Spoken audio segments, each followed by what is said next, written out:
Thank you to the choir. Thanks, Tech Deck in the back. Thank you, guys. Yeah, that's right.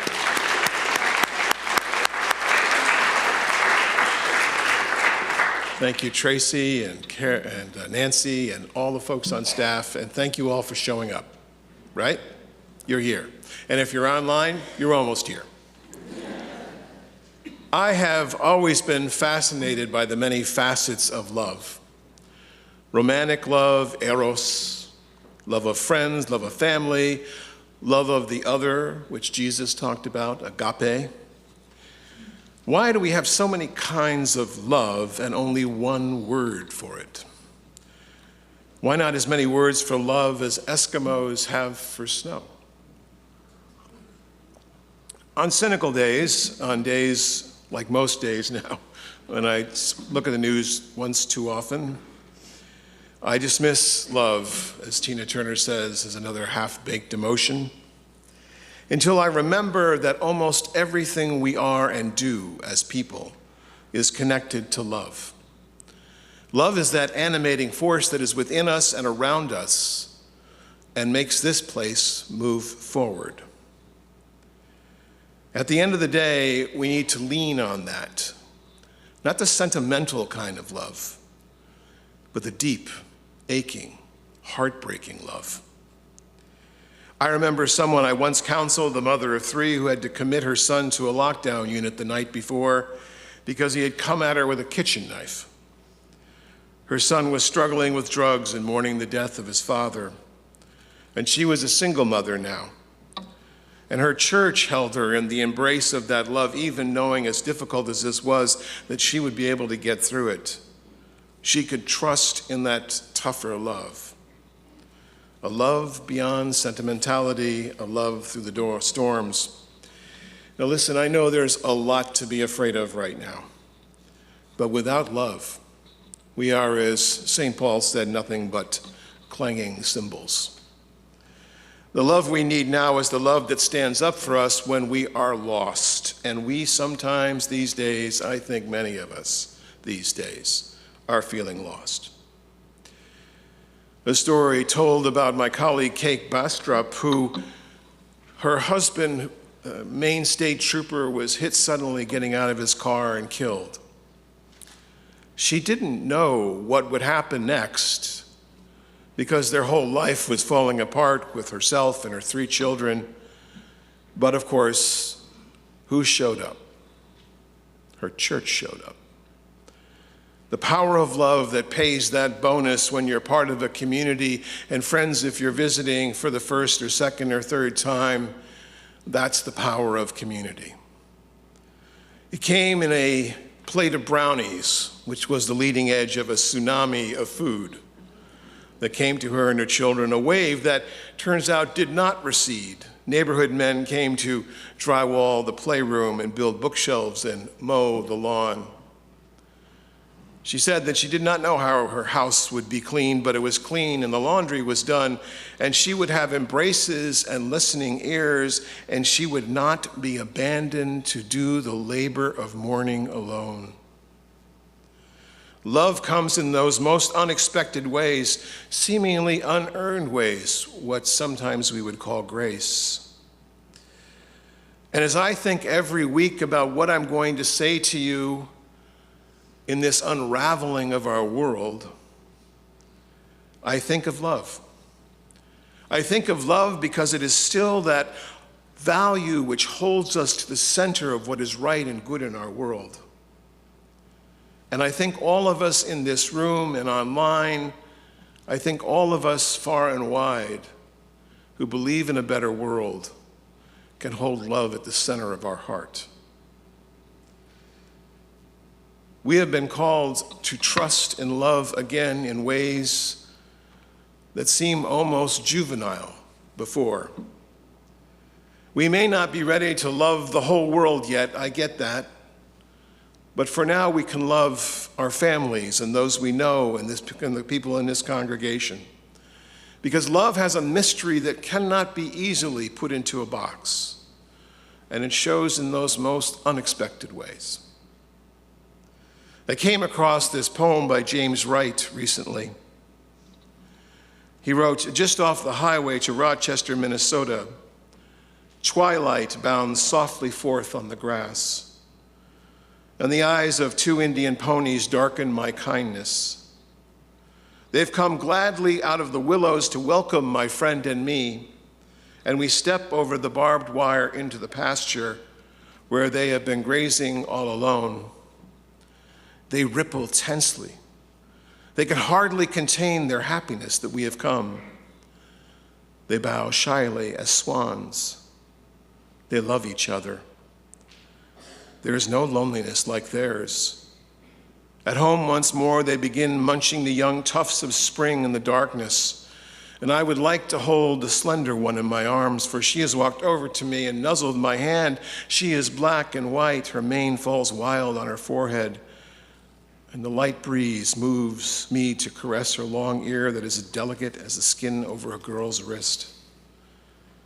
And suddenly I realized that if I stepped out of my body, I would break into blossom. The Irish theologian Padre Gautama reflects that this is not a poem about anguish, but a poem that describes the love the world hides alongside its sorrows and despair. This is not a poem ignorant of isolation. There is no loneliness like theirs, it says, but it is a poem alive with a drop of consolation that can mean everything in a time of dissolution. What is it to be welcomed by those ponies in such warmth in the dying light of day? Again and again it defeats me, this reliance on others for bliss. I believe that to trust in love is to exchange it, to give it freely so it will come back. And I know we bemoan the greed of the commercial world, but for most of us, the exchange of love is something that is almost unnoticed, gentle, kind, slow. We expect and often receive goods and services in the commercial world. Occasionally we're cheated, but not often. And most of the time we buy and sell in good faith. But there's a hidden economics of being in a community like this one, in being with people who are like ourselves in the values we profess, and that deeper exchange, that quieter exchange, is love. Love pays forward for what we need. We expect to be treated with respect by those around us, and when we're not, the depth of our love depends on how much we love one another. Because friends, when the world crashes around us as it is doing now, we can always find hope and solace in a smaller community of people whose values we share. Can you hear me? Love is the most perplexing source of inspiration and madness, which is why we write all these crazy stories about it and write these songs. It's necessary to be human. It's necessary to find meaning. It's necessary to being religious. It was, after all, our universalist forebears who proclaimed God is love. And we can shelter ourselves from life's storms, but we will deny life in doing so. We have to face the reality. At one time, love will teach us all the lessons that we know from grief. Faced with loss, the late Forrest Church once said that grief brings a potency to love. He reminded us as he died from cancer, he wrote, "From death, love lives, in life, love serves. From death, love lives, in life, love serves."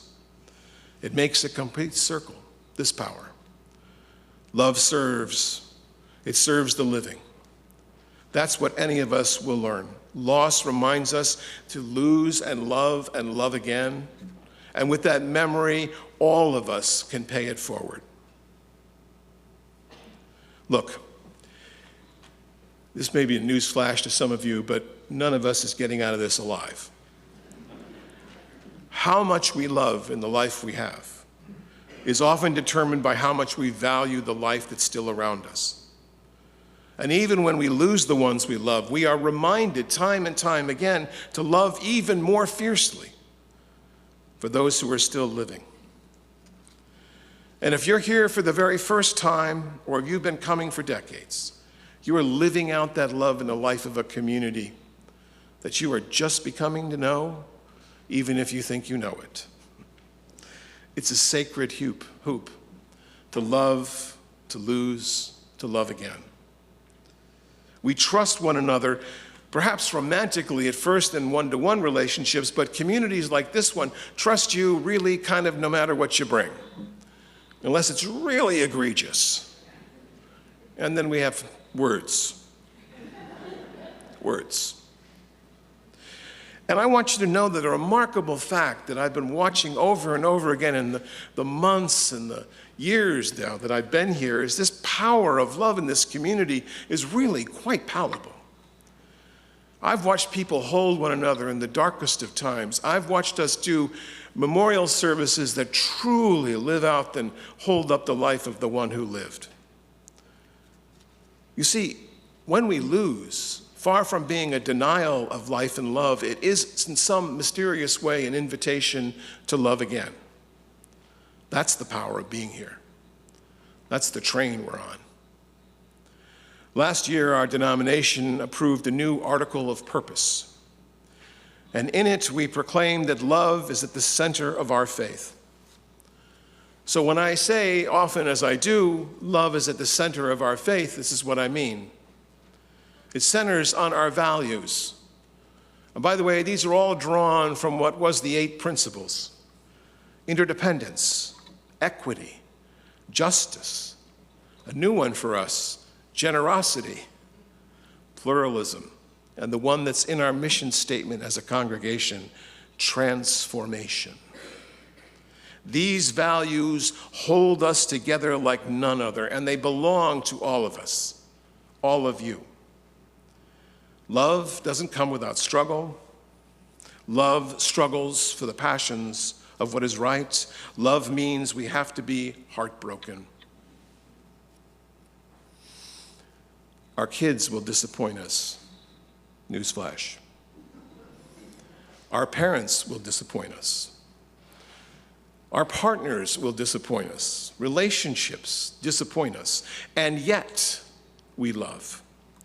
Children become adolescents, and we have to learn to love them in new ways, and parents become old, and we love them as caretakers they once were to us. Couples suffer changes in careers and dreams and desires and health and the work and grace that sometimes is needed to reinvent a relationship. The more times we suffer a death, the deeper the love becomes. It's not always possible. It's an ideal that sometimes needs a little work. There's another telling in the first chapters of the Bible, that first love story of Adam and Eve. People don't often think of Adam and Eve as a love story, but it's there. The author Bruce Feiler puts it this way: it has all the right parts. Boy meets girl, girl meets boy, what in Hollywood they call a cute meet. In fact, it's more powerful because having God made Adam and making Eve from the other side, not the rib, that's a mistranslation, from the other side. That's why Eve completes Adam, Adam completes Eve. This independence, this seeking of knowledge is something that they have to do together, and they eat from the apple of the knowledge of right and bad, evil and good, and their eyes are opened. And while they are thrown out of the garden, they are thrown into life as a couple. Now, I don't know if this all started that way. There's another take. One day in the Garden of Eden, Eve calls out to God. She was first. Lord, I have a problem. What's the problem, Eve? God asks. Lord, I know you created me and have provided me with this beautiful garden and all of these wonderful animals and that hilarious comedy snake. But I'm just not happy. Why is that, Eve? Says God. Lord, I'm lonely, and I'm sick to death of apples. Well, Eve, in that case, I have a solution. I shall create a man for you. A man, Lord? Yes, the man will be a flawed creature with aggressive tendencies, an enormous ego, and an inability to sometimes empathize or even listen to you properly.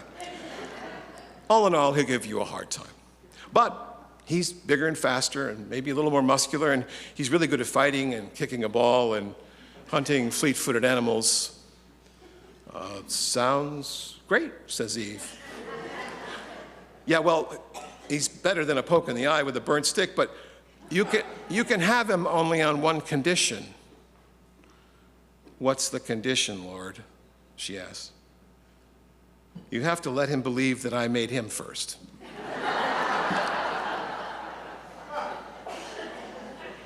Funny how that works. Since ancient times, we have assumed we can construct our own happiness, that we somehow were the willful being that decides on our future. And to some extent, that's true, although in the ever ongoing debate between free will and determinism, more is determined, I think, than we realized. Perhaps now love can also be constructed, or perhaps we can move it along in some way. Dating apps. These are ways in which we can connect with other people, although I have found that if you put yourself out there in the world and offer yourself as you are in some social service, you're much more likely to find love that way. In fact, often I say, don't try so hard. Let love come to you. But love pays us in ways where we need it the most. And in trusting love, we come to our best intentions. Love makes a sense of failure in a way. And it also is the reason we're here.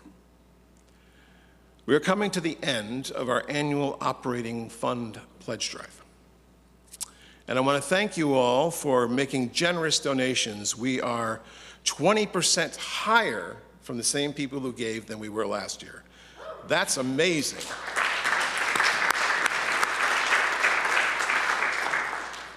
However, we aren't quite there yet, because quite a few of you, have not yet made a pledge, and this is the time to do it, today. All you got to do is walk out those doors, and directly to the right is the pledge table. Stop by, make a pledge. You can do it online, do it today, because friends, we're looking to get 100% participation. And even if you've only been visiting a few times, make even a modest pledge for next year so that we know you're part of us, whether you're online or whether you're in the sanctuary. This is what we need to do. We need to finish this strong because we have a year in front of us, right? We have a year in front of us, and we're going to need all the help we can get. And as I like to say, generosity is what love looks like when we need to pay the bills. I'll close with this story, and I can't remember if I told you this story before, and my beloved Francis will always say, you told him that story before. And if I did, it's worth hearing again. When I was working on my doctorate in Chicago, one colleague came in one day and told us about a friend of hers named Claude. Claude was someone who was suffering from housing insecurity. He had no place to stay. He stayed in a shelter. And during the day, he would peddle newspapers on the same corner on the south side of Chicago. Janet, my friend, would pass by him on her walk every day. They talked. Occasionally, she'd buy a paper. And they had become friends in a city that was quite cold and often uncaring. It was a cold, a very deep cold in that second week of January. And Janet asked Claude if he had a place to stay. Are you in shelter at night? And he said, yeah, I do. I have a place, but I have to be out by 6 every morning. He said, if I only could get to New Orleans, he said, I have family there. They put me up. If I could get down there, I could get a job and I could get a place and I could be warm. And Janet walked away thinking about how much she cared for Claude and how much he meant to her. And she thought about her own family and how they had loved her into being. So she turned right around and she went back to Claude and she said, I can help you. I can buy you a bus ticket to go down to New Orleans. I can do this. And Claude started to cry. Really? He said, really? Really, said Janet. We can do this. And so they made arrangements to meet the next day to go down to the bus station. And Claude was packed and ready to go on his corner the next morning, and Janet drove him down to the station and bought him a one-way ticket to New Orleans. They hugged and they parted, and Janet felt overwhelmed with love and gladness that she'd been able to help. The next day, as she was walking by that same corner, there was Claude. When he saw her, he ran. She ran after him. She couldn't catch him. She didn't want to feel betrayed, but she couldn't help it. It was almost too much to bear, and so she went home and she cried. She was angry at him and angry at the privilege that made her angry, and somehow or other she got through that evening, and the next day she walks by there, and there's Claude. But this time, he doesn't run. And she faces him, and she's furious. She said, "What happened?" And he looked down at his feet and he said, "I thought I should call my family down in New Orleans before I went, so I called them and I told them that I was coming, and they told me that I wasn't welcome, that there was no place for me to stay, that there were others already sleeping on the floor, and there were no jobs, and they didn't want me. So I had to stay here." And then reaching into his pocket, he pulled out the bus ticket, gave it back to Janet. "Here you go," he said. "They told me you could get a refund. I'm so sorry to disappoint you." Janet gave him a hug and said, "No, Claude, life disappoints us, but love does not." Simone Weil once wrote, "He who is aching in every limb, worn out by the effort of a day of work, that is to say, a day when he has been subject to matter, bears the reality of the universe in his flesh like a thorn. The difficulty for him is to look and to love. If he succeeds, his love is real." I don't know where we are going now, but with love as our guide, we will get there someday.